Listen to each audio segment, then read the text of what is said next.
So hello साथीहरू, अब भने चाहिँ म डल्ले रोप्न आँटेको यहाँ बारीमा र त्यो ठाउँ बनाइसकेको छु र पानी पनि जोडिसकेको छु। अब चाहिँ म यहाँ डल्ले रोप्छु।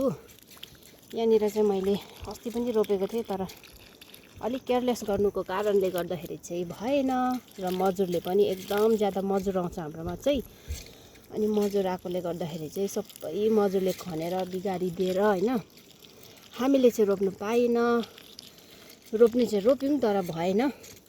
र अब यो पालि चाहिँ म रोपेर मजाले यसलाई स्याहार्ने छु। यहाँनिर रोप्ने छु अनि यहाँ रोप्छु अनि यहाँ माथि माथि पनि ठाउँ बनाइरहेको छु।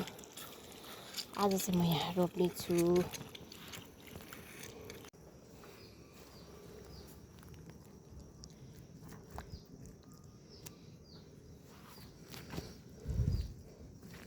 तपाईहरूले चाहिँ कसरी गाड्नुहुन्छ? म चाहिँ यसरी नै गाड्ने गर्छु।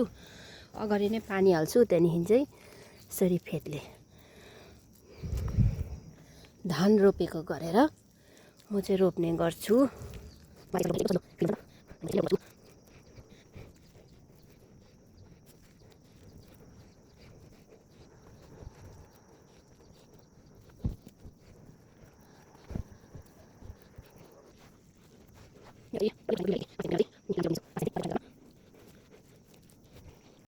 अहिले भने चाहिँ साथीहरू, मैले चाहिँ बल्ल बल्ल बल्ल बल्ल डल्ले रोपिसकेँ। यहाँ र यहाँ रोपेँ अनि त्यहाँ र यहाँ पनि डल्ले रोपेँ मैले।